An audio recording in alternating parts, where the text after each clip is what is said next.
we are going to a live broadcast. So we're going to start on our custom streaming service right now.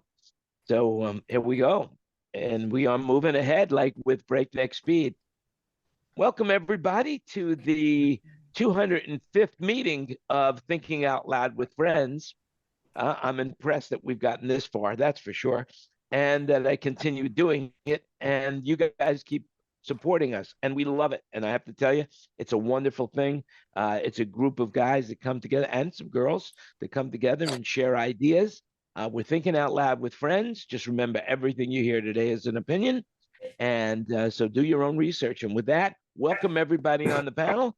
One last thing, if you want to be on the panel, just DM anyone on the panel. They'll send you a link, or look us up on Facebook or any of the social media platforms that you follow, including LinkedIn. So everybody, welcome. And who wants to start off what we want to talk about today? I like to listen to Marvin's project, so please continue. Okay, well, Marvin, let me just preface it a little bit. What I thought about what Marvin's preface was, he had a company called Afex, and he'll tell you more about it. But what the thing that impressed me more than anything else is, I believe you were the first person to come up with the idea that it's going to be proprietary software. No one could get into it, and you weren't selling it, you were renting it. And if that is correct, take it away, Marvin. Tell us a little bit about it. You want my idea, or you want history? Tell us anything you like. Okay. Bullshit us all you want, or tell the truth. Just remember, it's an opinion show. Do your own research. Well, I had done a lot of work with the House Ear Institute here in LA, and specifically about hearing damage, listener fatigue, and amazingly, the professional audio industry paid very little attention to the most important component, which is our ears. And so I kind of introduced the whole concept of listener fatigue into the Audio Engineering Society, and I chaired a number of panels. So I did, in order to prepare for these meetings, I did a lot of prep. I had a number of people on the panels who were experts in the field.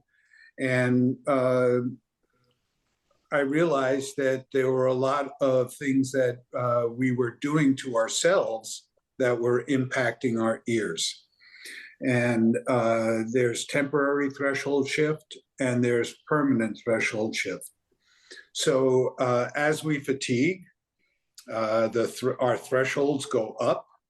And not only do our thresholds go up, our acuity is diminished, our hearing acuity. And the best example of that is, we're older now, we go into a noisy restaurant, it's harder and harder to understand what the guy across the table is saying. And with the other example of that, I guess, is everybody coming out of a concert and shouting at each other, because of that. And the one thing that I felt very strongly about when watching a number of concerts, and the guys who are on this who do live sound, the monitor mixers are a brave bunch of people, because artists are always shooting darts at them, eye darts. And they're tapping their ears, they want it louder and louder. And at a certain point, you just can't turn it to 11. So what I felt about that, something could be done.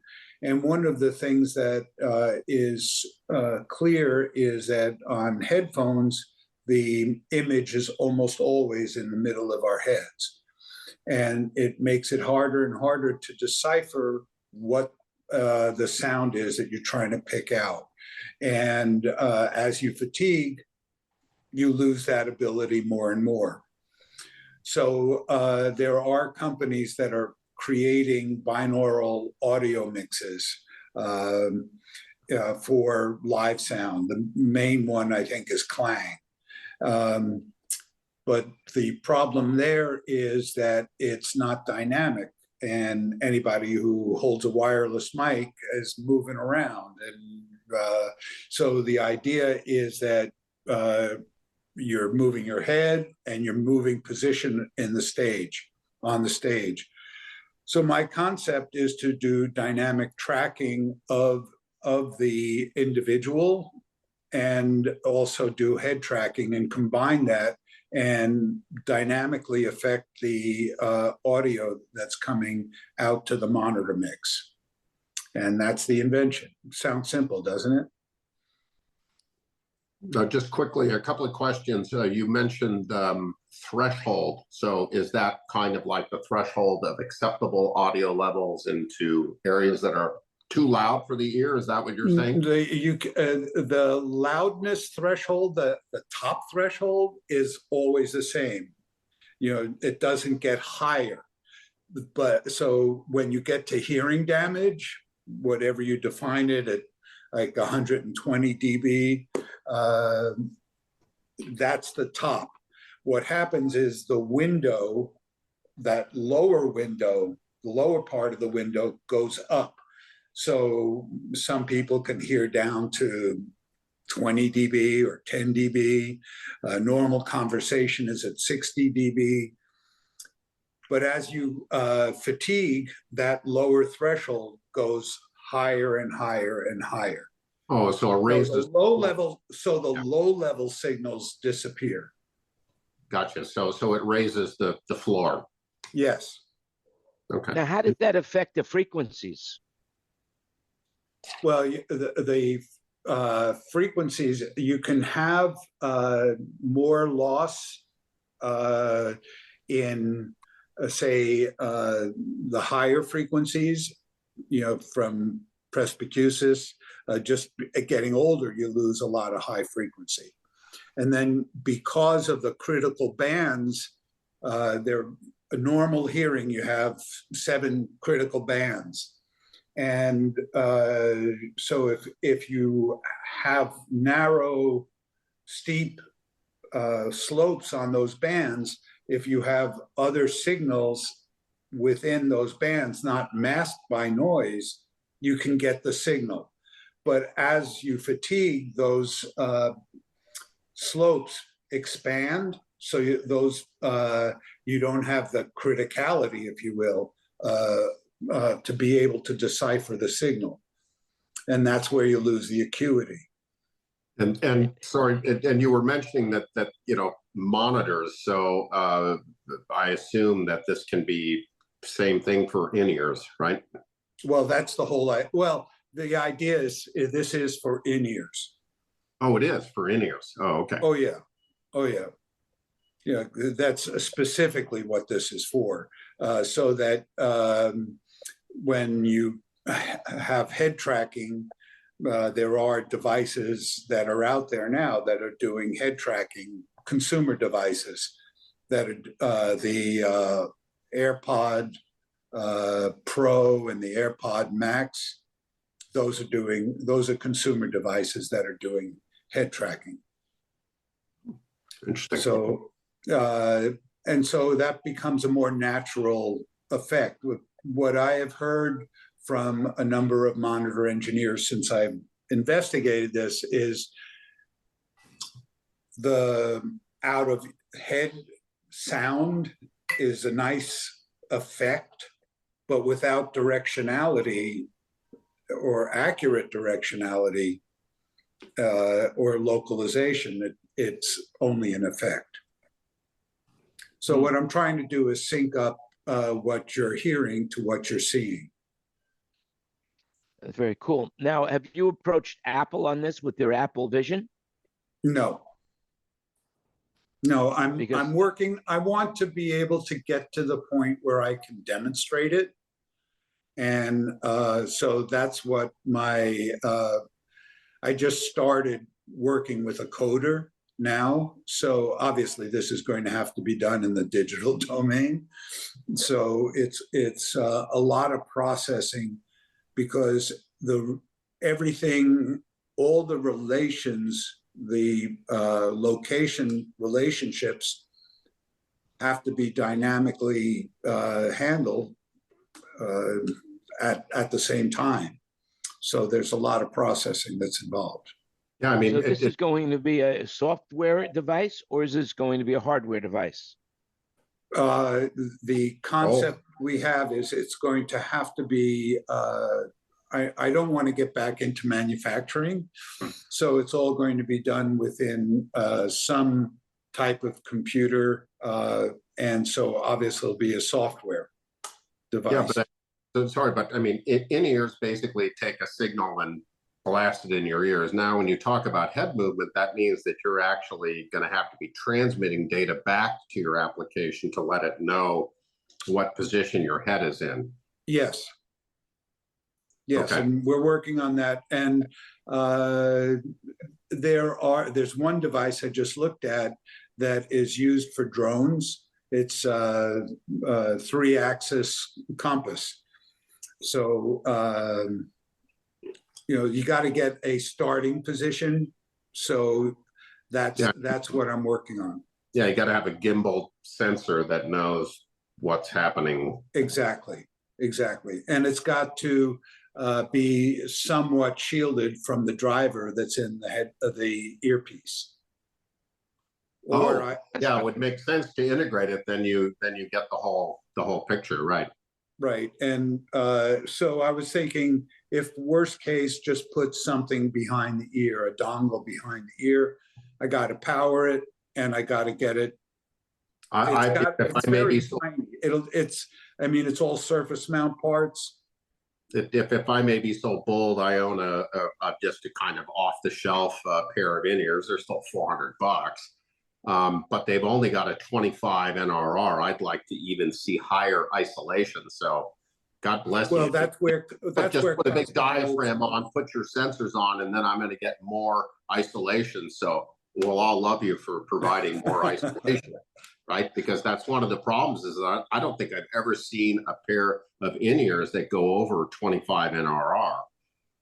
Well, I don't know the exact numbers, but I know a big part of the business on the pro end is doing custom ear molds, and so that works, and also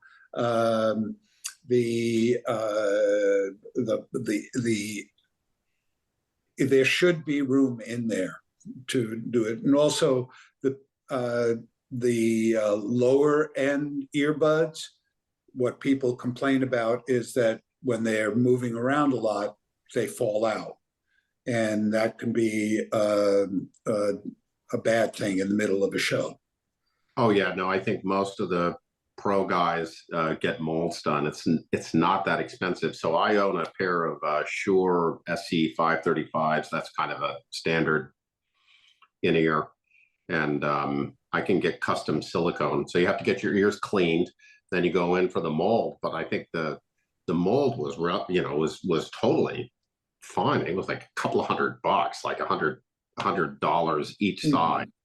To get a custom silicone mold made. And then, I mean, I move around. I'm a drummer. There it is. And so when I'm moving around, I mean, my in-ears move slightly, but the silicone buds that I have on the end of them, I get pretty good results in terms of isolation. I mean, I accidentally, hit the cable and pulled it, and it didn't even pop out.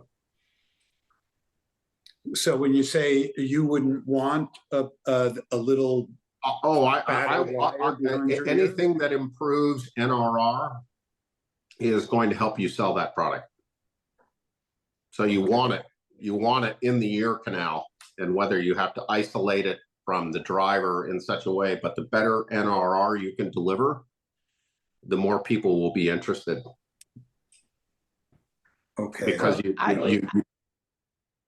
I want to you're talking interject about a hardware thing there, Chris, and he said he's doing software. So this, what I would see, you're looking for a product that could work with any set of in-ears, right? Well, what the effort is going to be to make it an agnostic system, so we could work it with it's. I'm talking to one of the top manufacturers now for in-ears, but I want to be able to let people use whatever they prefer. That's why I would almost prefer an external dongle that can be attached behind the ear, and that would be the head tracking for the head orientation. And then it would be cabled to some kind of transmitter. Well, the activity, I think, would be Bluetooth or but the Bluetooth, standard Bluetooth is 33 feet or something like that. And I wouldn't want to put a stronger transmitter right next to somebody's head. So I'm thinking maybe even wiring it. It has to be wired anyway to the belt pack. Just have it go directly to the belt pack, and a higher level transmitter system back to the computer that's controlling the mix. Got a sensor for you. Yeah. Yeah. Well, Interesting. I wish you luck. I wish you the best of luck. It sounds like you're onto something that if you can perfect it, then there's a big market for it. At least that's one of the questions I have, is whether or not people will like this, and what it's worth at the end of the day. And it's a great question. So what is the marginal experience, positive experience that I'm going to have using this compared to just standard old in-ears with molded earbuds? I think what my hope is, and what the purpose of it was, that you can listen at lower levels, and when you listen at lower levels, you can listen longer, and you can. Every artist I've ever spoken to has said to me, the better I hear, the better I play. Yeah. So my only comment to you is straight back to NRR. As a drummer sitting behind the loudest of acoustical instruments, isolation is everything. So just to give you an idea of how much I'm in tune to what you're saying. So I have SE 535s. I put those in, and then I wear gun muffs, like ear muffs for a gun range. And I put that over my ears, and the small cable from the in-ears just comes out the back, so that I get more isolation, so that I can listen at lower volume. You cannot listen at lower volumes without proper isolation. Of course. No, understood. Yeah. But a drummer, I think, is in a unique position. Well, those that stand directly to my left, like the bass player, or to the right, and are also now that may or may not be the case if I'm caged, right? If I've got the plexiglass, right, then my bleed into their ears is much less, but nonetheless, NRR is a driving factor here. If you can get really good isolation in an integrated package, that I'd buy it. Okay. Well, there you go. You got your first customer, Marvin. There you go. Sold. Yeah. Sure. I mean, why not? I mean, that's the goal, right? I mean, even I think it was the Will Calhoun, the drummer of Living Colour. The first thing he says in his drum lesson is, "What are you wearing for ear protection? Because if you can't hear, you can't play." And I have a question for you. How would you feel if your drum kit were in front of you and they were actually outside of your head when you listened, and they were as if you were playing acoustically. If the vision of those the drum sound, sets, the sound imaging were to move in front, I don't think that would be I think it would be delightful, actually. I mean, one of the things that you're not going to be able to solve, and I wouldn't want you to solve, is the actual acoustic vibration coming into my body while I'm playing, because I'm so proximate to these. yes, of course. Head. So I get to feel it. So whether the image is in front or in the center back here is of little interest to me. I still feel it. When you play and without earpieces in, just practicing. Oh, I would never play without ear protection. I never play without ear protection. So I have so I have two different setups. I've got this electric kit, which is easy. I just turn the headphone volume down and I've got in-ears and I'm all done. Obviously, the problem occurs in my acoustic setup. So in my acoustic setup, even though I'm in a small practice room, every surface is mic'd, goes through a mixer, comes into my in-ears, put my gun must on, and then I'm able to turn it down. Otherwise, I don't have enough NR. Too much bleed. You're getting too much bleed. There's too much bleed through. 25 is just not enough. So back to the spatialization and all of that, I was listening in the car. So unless you have it be a complete system that takes into account the microphone type, the microphone placement, the way the engineer is panning and mixing things in the stereo feed in the first place, I don't know how you're going to get the consistency. There's going to have to be formulas that the monitor engineer will have to follow or be able to input that data. Like, what kind of microphones are you using? How are they spaced? If you're doing a conventional spaced pair and the overheads are 8 feet apart, that never works well within your mixes because it makes the guy think his head is 8 feet wide. So you've got to use a single point stereo microphone if you want a realistic overhead sound for the drummer. So I think I like the idea, and I think it's a doable thing. I just think that you're going to have to take into account the type of microphone, the microphone placement, and the panning that's coming out of the console in the first place. Like, there's going to have to be some way to make those things part of the equation, in my opinion. I think one of the things for safety purposes, so that there aren't weird effects that are going on, is to have the ability for the monitor engineer to do a standard stereo mix and be able to switch back and forth, or to, if the system fails, I haven't come up with a name for the system yet. If you guys are familiar with Aphex, we had some interesting names along the way, and I do need a name for this process. But anyway, the idea is to be able to just, if people don't like what's going on, or if the system should fail, it switches back to standard stereo. So that's one of the things that we want to do, is have the board set up. It'll be a standard board. And again, being agnostic, it can come off of any board.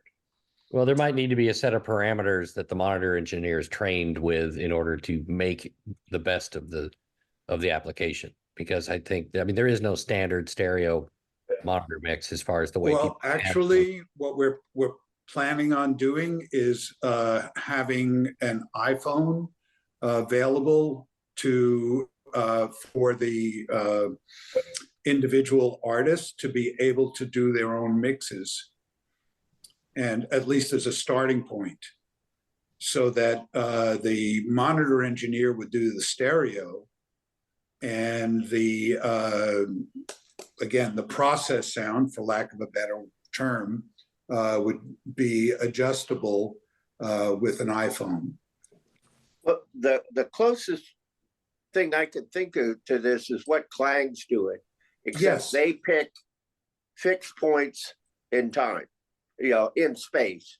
You say, okay, the drums, my drum mix is here. Doesn't matter what microphones you're using and how you're mic'd or anything, your drum mix is going to be imaged behind you. Let's say if you're the lead singer, that's the way it will sound in your mix, and then it spaces out the other two mixes, but they're fixed points. What you're talking about is when people move around. Correct. Right. And also move their heads. Right. As they look in different directions. Yeah, I good would luck think- to all the head spinners, these guys that Yeah, of course. If the lead singer does a Mick Jagger and runs 75 feet away from the drums, are the drums going to get quieter and move to his extreme left? Well, there have to be limits. How low the signal can go and how high the signal can go as you move closer or further away. So that would be built into the system for sure. And would it be tracking other players? So Of course, everybody has to be tracked. So That's if you why move the right rather and the other complex. guitar player moves left, you're going to hear the other guitar player move left as you hear yourself move right. Yeah, whatever relative positions. Let's talk. Yeah, but I see what you're getting at, Curt. You're mixing two tracking signals into one feed. Well, no, what if you got an 8-piece band? Now you've got a cross track 8 times 8. You have to cross track 64 different. Exactly. It's not a simple solution. It's not Right. easy to do. And I'm it all not- has to be done in real time. I'm not putting it down. I'm just trying to figure out where you're headed with it. That's all. Yeah. Well, that's where we're headed. The sounds idea like it is, should be and the idea is first to set up a map where, say, the keyboards are not moving, the drums aren't moving, the audience mics, the ambient mics are not moving. So all those sources would be fixed on the map. You wouldn't have to track those. But as you still get have to cross track so that the keyboard player can hear the singer moving around. exactly, of course. So it's That sounds to me like tracking. a dynamic plugin, like in Waves. Yeah. Well, the idea is doing all of that and not impacting latency. As a drummer, that you understand that's the hurdle. You can handle a certain amount, but not very much. And the key is for the vocals, latency for a vocalist. So Actually, it sounds almost, well, I guess, no, that's not true. Guitar players, vocalists, but yeah, there tend to be quite a few stationary players, drums, keyboards, a percussionist who's, well, maybe jumping up and down, but, is generally. You'd still have to stays track very- in both directions, even if it's a stationary drummer, in order to make it so that you feel like you're moving farther away from the drummer when you walk across the stage. Oh, no, I'm drummer's saying location for either. my mix as the drummer, I'm stationary. So that's kind of not a really, it seems to me it's for those that are mobile. Boy, and I tell you what, I saw a mobile band on Saturday night. Oh my God. I wouldn't want to be Robert's monitor engineer, that's for sure. God bless him. What was it? Well, who were the guys that did Party at Ground Zero? What band was that? Fishbone. So Fishbone, these guys had like gymnastic bars up and they had like one leg up on the bar and they're playing saxophone while swinging upside down. So there you go, Marvin. You got lots of challenges ahead of you. well, once the system works, once we build it, it can do all that. And yeah, I'm thinking what would be very interesting would be for any performers like in Cirque du Soleil that are literally flying around the stage. Excellent application.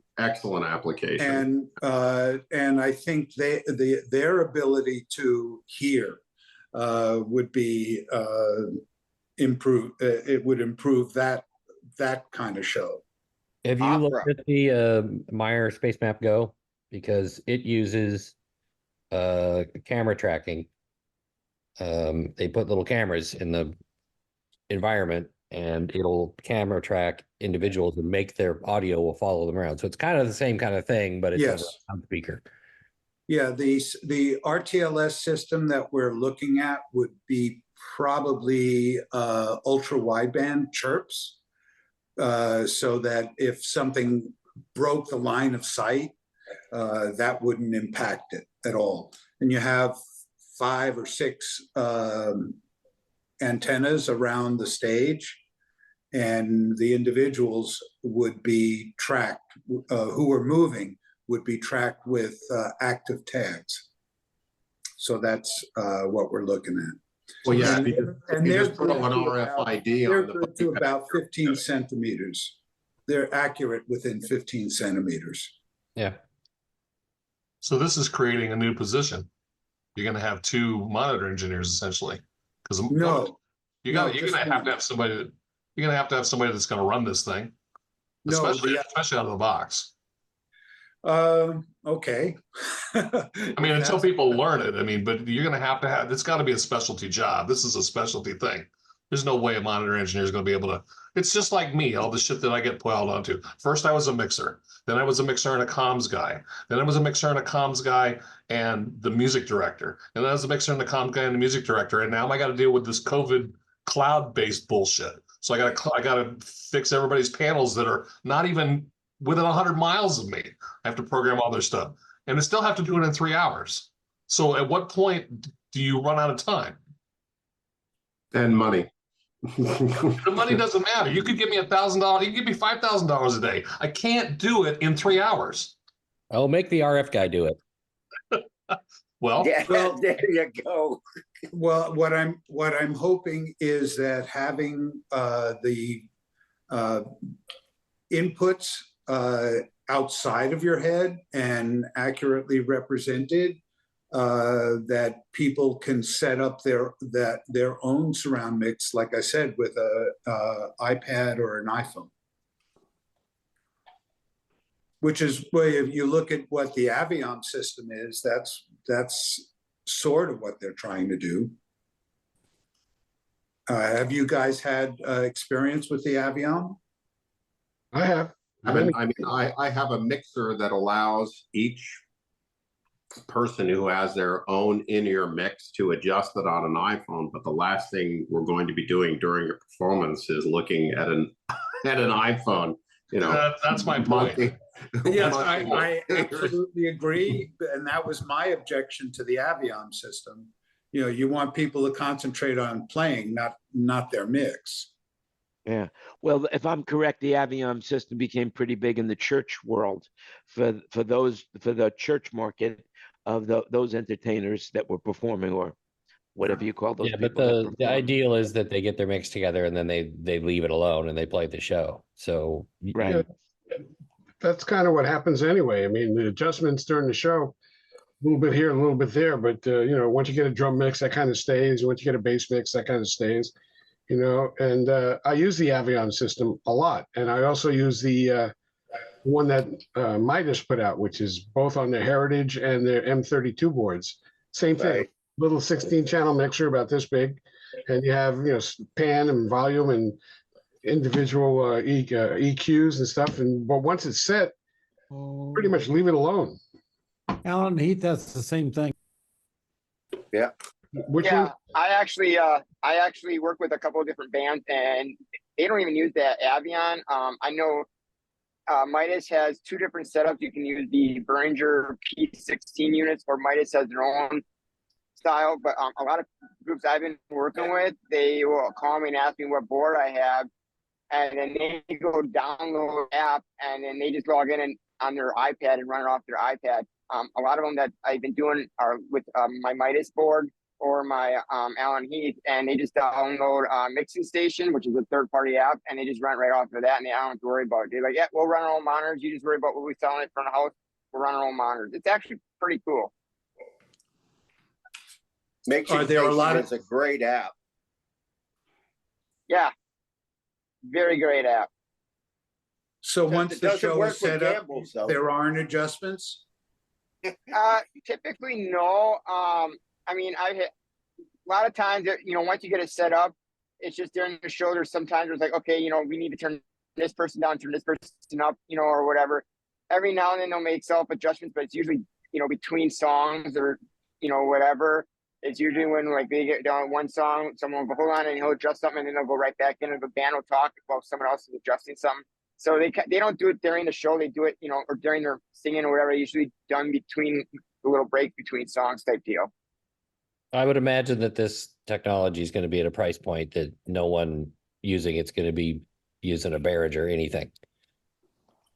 I mean, if you look at the mixing station app, they have Soundcraft, they have all the Allen Heath, they have the Behringer Midas combined, and then they have now they have all the Yamaha consoles on there, which I was kind of surprised at. But you can do all your Yamaha consoles on the mixing station app. Yeah, but so basically, instead of downloading like a, you know, like trying to download, okay, I have a Yamaha board, I have a Midas board, I have a Behringer board. Instead of downloading each app, I just download mixing station and I just pay for whatever I need. So if I have a, say, a QL1 or a CL5 or whatever, I say, yep, got Yamaha. I buy the license for it. Bam, good to use it for life. I don't have to renew it at all. I mean, mixing station, you got to buy a license for whichever app you use off through the mixing station, but it's between $2 to $6, depending on what app you use it and what you want it for. Yeah, but Josh, did you say that you can't individually make changes in that mix station? Because if yes, well, because then why not just use the Yamaha software? Because everybody can do their own stuff without any restrictions. Yeah. There's one group I work with locally. I do quite a few events with them during the year. It's like a worship team, and they actually have a Allen Heath in their church. But I use a Midas board. One of my boards is a Midas board, and Midas actually has the regular Midas M32 app, but then they have what's called the MQ app, which is basically you download it, and then when you log in, you don't have access to the whole board. You go in and go, okay, my mix, I'm on, you know, mix 5, and you hit that, and then you only control your mix, nobody else's. You control your own EQ in your ears or whatever you're using. You don't have to make any adjustments, and it's actually pretty cool. Allen Heath has that too. They have your regular Allen Heath app for the SQ board, which is what's in this church, and then they have an app called SQ for You, which is basically a digital phone version of their little ME units that they have. Because Allen Heath has the ME unit, which is their version of Avion. Behringer has their version, which is the P16 units, and Midas has P16s, or they can use they got their own version. I just saw, I can't remember what it is, but it's a Midas version, or you can use the Avion. I'm not M48. Are you driving a stick shift, or yes. you just keeping your right hand down there as an old habit? I have a truck that can do manual or automatic, and I'm using it as manual right now. Okay. So, not to sidetrack us. Yeah. We're not going to. I would never do that. Or like Kurt's picture of Robert the other day. What's his? Who was the newscaster? Tubin.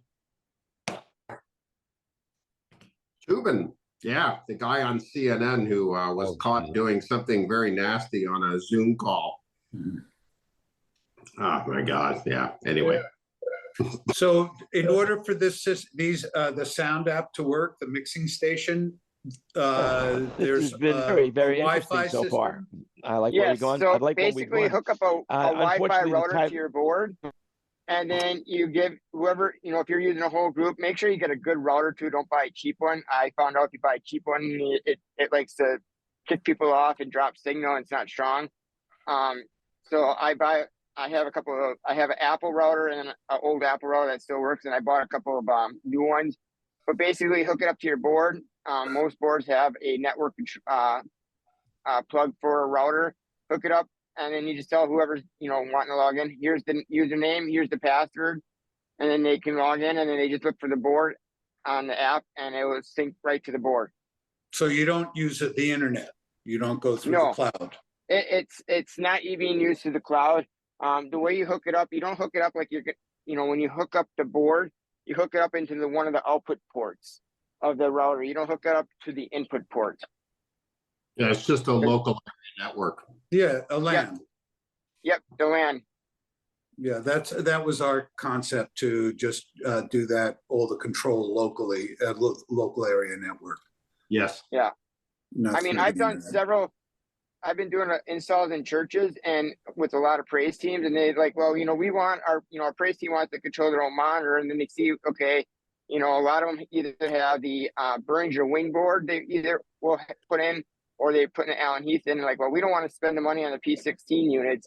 So I said, well, tell your team to download this app, and they send it all out. Their whole team downloads it, and they love it. The sound guy's like, hey, I don't have to mess with anything. He goes, I just make what the audience hears good, and then they can mess with what they want to hear. I don't have to touch it. He goes, it makes my job so much easier.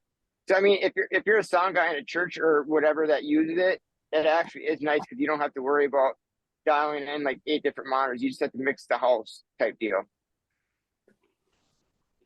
Cool. So what do? You just define various aux outputs as the sends, and then you Yes. just have access to those. So you have Yep. to just work on the front end. Yep. So if like a lot of the boards that I've been installing, most churches are begging for the Behringer wing, which I'm not a fan of. But I've had a few that wants the SQ7, so I've been putting them in. But basically, I just say, okay, this is you have 12 bus or 12 aux outputs.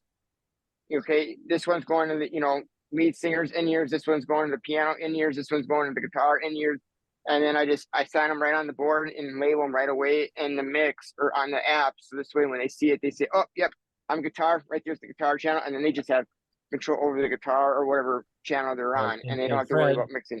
Fred, typically the way people do it is they'll build matrices or stereo groups. So you'll build a drum mix and put it on a group so that everybody doesn't get to pick how much snare and hat they have. They get plus and minus on a stereo drum mix that's already established. And then you basically do that, and then you give everybody the more me option. So you can get your own vocal and your own guitar, but everybody else is parts of groups. So you have a drum master, a keyboards master, and then so you build those submixes, and then you give them access to those submixes, and you limit But what they can't. you don't let them change the EQ. You don't let them change the effect sends. Right, and they can't get more of me from the fader. It has to be. You have to keep everything in the same domain. You can get more of me because if you got 16 channels, and it's usually like some of them are stereo subgroups. So you do a drum group, you do a keyboard group, you do like a horn group or whatever, and then you can give people access on their particular controller to whatever they want. It doesn't have to be the same. People can have a different palette to choose from. No. What I'm saying though is that everything has to be, if you're creating your auxes from the faders, that's a path. Or if you're creating the auxes from the subgroups, that's a path. You can't combine a fader path with a subgroup path because the subgroup path is latent. You'll get flanging in your ears. That's the problem I run into in a digital console, because I used to do that in analog consoles. You got away with it. You could take an aux from a fader and mix it with an aux from a subgroup. You can't do that in digital, because in digital the subgroup is late. Right, I had the Furman one that they came out with, an analog one with the old DB50 or DB25. Like not even cat, it's all analog, and that's what we did, and it worked great. But yeah, in analog, that's what I'm saying. In analog, it's fine, but in digital, you can't do that. You have to pick your point. It has to be routing, Fred. It's routing. Okay. On the I have experience with the Midas personal mixes. You can get 16 channels. Okay. They could be groups. They could be an individual channel. If somebody wants the hi-hat in their headphone mix, they can have a hi-hat, but it's taking one of those 16 channels that are on your little personal mixer. So that's what I'm saying. So I think that typically though there's a set of outputs. The faders. There's a set of outputs that are specific to the personal mixing thing. It's not actually groups or the matrices or the faders. There's a whole nother bank or well of outputs that are available strictly for the PM system du jour. And so I don't know, but it would seem to me that maybe everything routes to those. So whatever you can assign them. It's not straight off of the aux or the matrix. No, it's not. It's fed by the aux or the matrix. Mm-hmm. Right, but again, what I'm saying is you can't.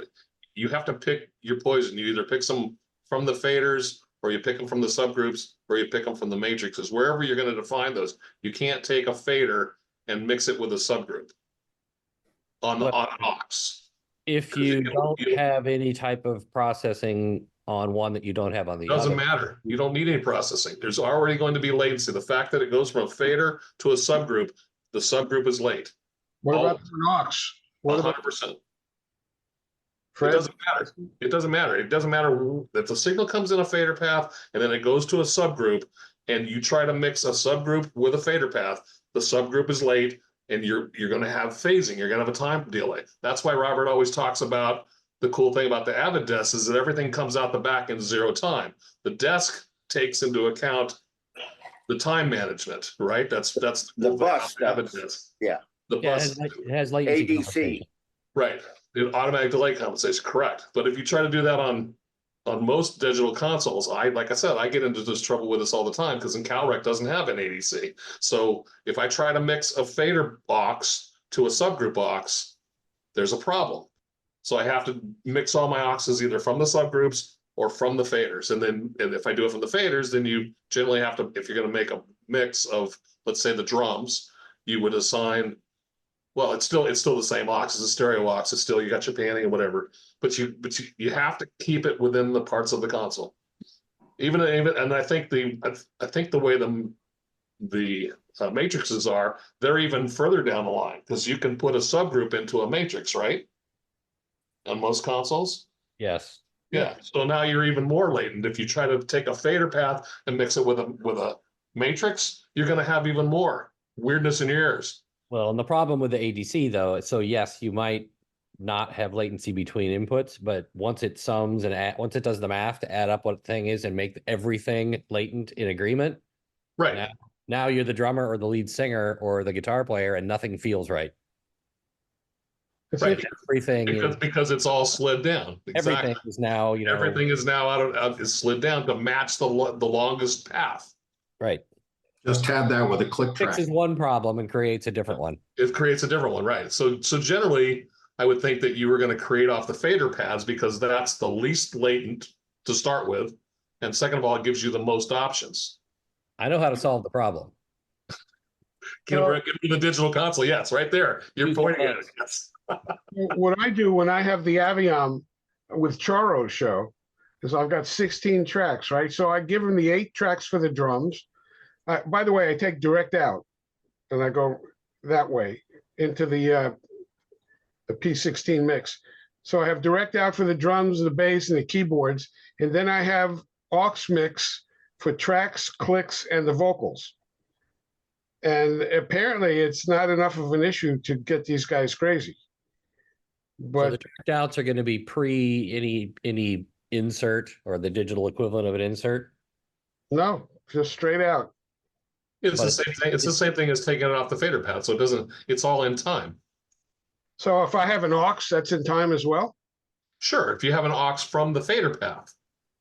If you send it to a subgroup and then feed the subgroup aux off the subgroup, it's going to be late. The only problem is if you have an insert in that line, as far as an analog insert external to the console, or you have a plug-in in the console, that there it changes the latency through the desk, particularly if you put an insert or a plug-in in the subgroup and stuff that's not in a subgroup, then you have things double patched and it becomes a mess. Yeah. Yeah, absolutely. Bonsoir, Chef Ken. What have you prepared to eat this evening?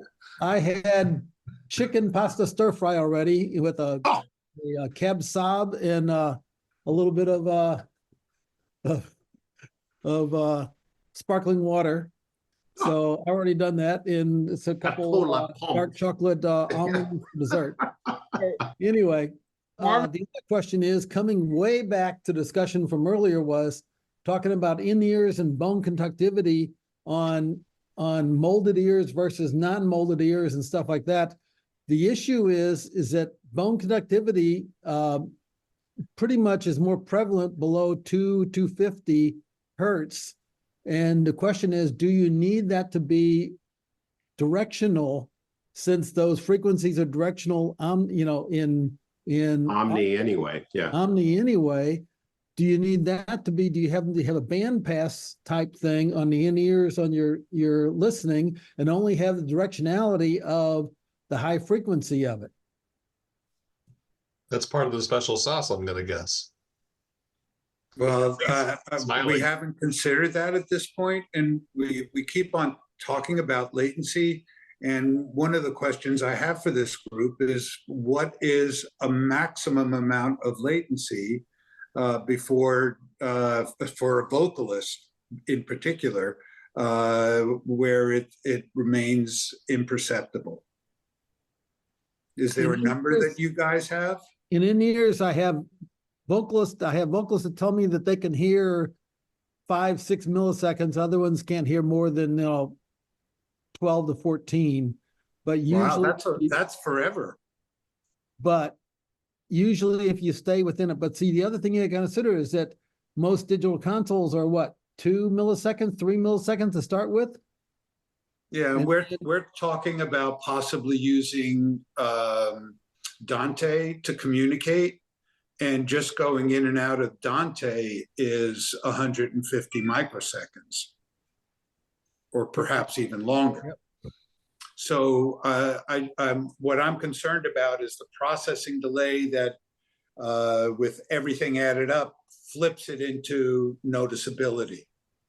I think it's going to come down to the artist. I mean, I've worked with people who refuse to allow their vocal mic to go through a digital console for their mix. They literally wire it, and they have a little analog Midas or something in Monitor World, and that takes an input of the rest of the mix from the digital console that's doing the band, and they dump that in. They got a stereo feed, and then they got the singer, but the singer's voice never goes through the digital console for their mix. Everybody else gets it in the band that way, but the singer, I heard console. I heard that's what Bono does, because he just won't.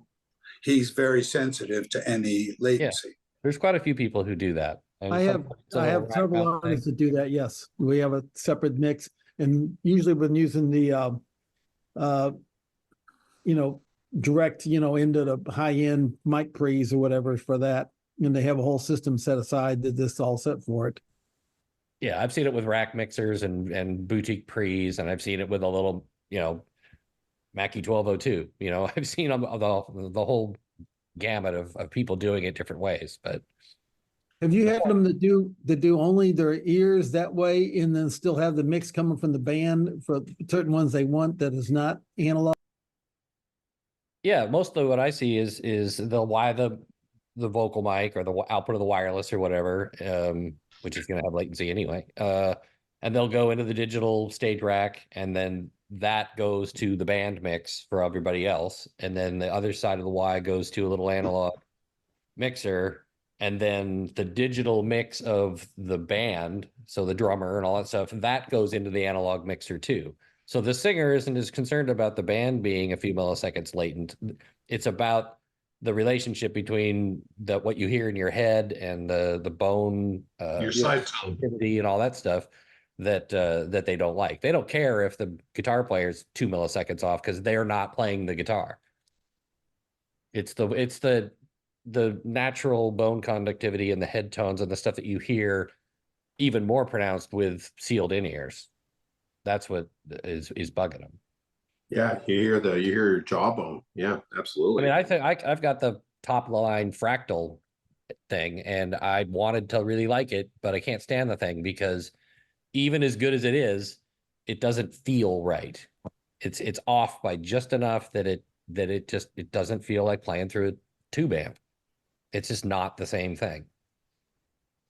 And how much latency is in that? The old ones were pretty bad. This one I think is maybe 6 milliseconds, something like that. But it bugs me. I haven't turned it on in over a year because it's just like it's not completely uninspiring to plug into. You plug into a 68 Fender Deluxe, and that's a whole different world because it feels organic. So I agree though with Ken that a high pass filter would probably be essential, because first of all, the information that's below that isn't going to be directional enough to bother tracking. And then it may also alleviate some of that distraction of the time difference with the bone conductivity and the head tones. That's a great idea. It's But data that would just be the feed to the vocalists, their own voices. I don't think that the system, the design of the entire process doesn't need to take into account anything that's not a directional frequency range. You could reject everything below 250 hertz and it would thin out how much data processing you have to do, number one. And it's the information directionality at those frequencies isn't going to be significant enough to bother having that be part of your equation for localization. I think you want to focus on the things even higher than 250, because our cues for spatial stuff are not low frequency. Understood, but I'm just trying to imagine, you have a bass player, you'd want to feed full spectrum into the bass player. No, the audio signal contains a full spectrum. I'm saying that Yes. the data you're using to create the localization and the spatialization should reject low frequency, because it's just going to be data points that don't do anything for you anyway when you put them into the process. Well, the localization data and the head orientation data, it's going to affect. That's coming from the detectors. It's not audio per se, and the whole idea is, I would think, to attach everything. Even if 250 is on your left, you don't hear that much 250 on your right, depending on your head, how loud the signal is. Yeah, that's true. And the big thing, have you guys worked with individualized head-related transfer functions? Measuring that? Yeah, because that's one of the things that I found is very important. The big flaw in this system is maintaining the image right in front of you, because you have left going all the way to the right, but it makes a detour through your head. I think that's not all that pleasant. Well, that would be part of the calibration process, right? You would have to start looking forward and then push go, so it would have a reference. It's like trying to draw in CAD, right? You have a 3D plane. Even if your head doesn't move, the idea of a pan making a detour through your head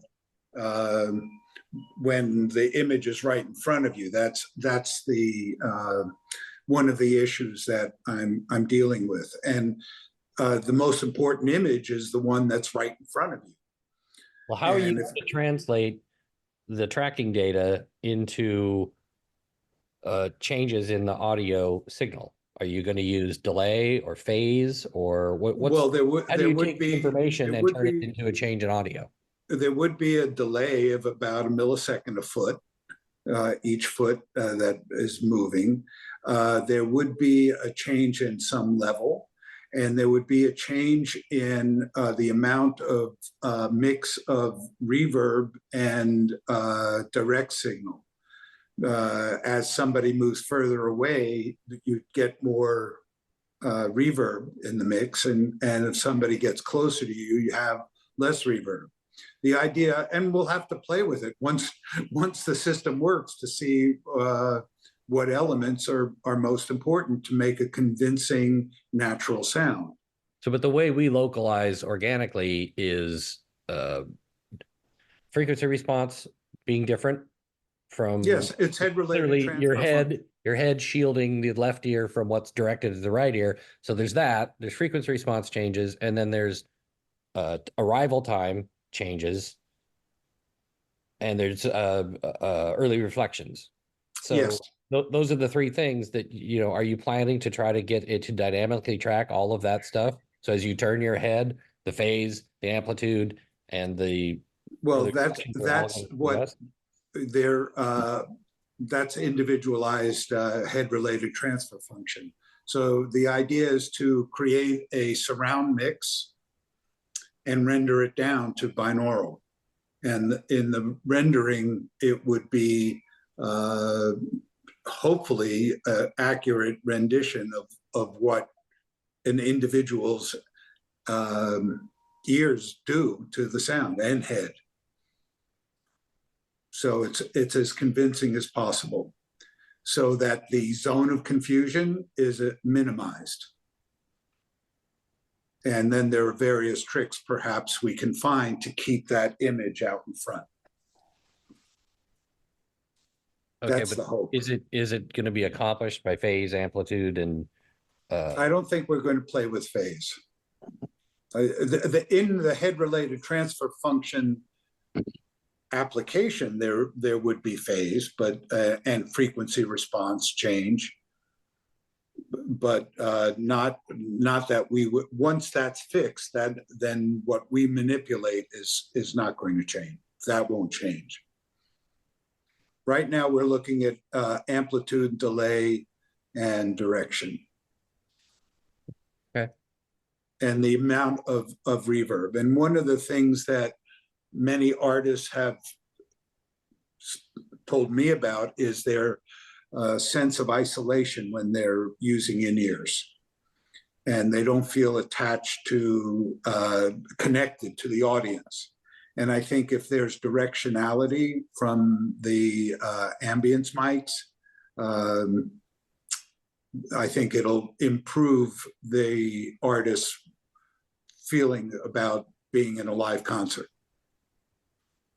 That's my hope. I would agree. Christopher, would you say that that's something that you feel? No, I think that's an accurate statement. well, I know a lot Well, of I art think guys duck the ambience that was during the very show fascinating. and bring it up and during the crowd response things, so that that might be something to take into consideration there. Yeah, well, the idea is that if it's out and out of your head rather than the ambience being in your head, I think it will be less distracting. So the need to fade it in and out will not be as great, if at all. Yeah, possibly. Yeah. Well, I think it's very fascinating, Marvin, what you're onto. I'm really happy you've come today. I will actually say that every topic that I wanted to cover today, we didn't cover. So next week's show is going to be called Yesterday's News. That's what we're going to call Yesterday's News, because it should be last week's news, but that's what it is.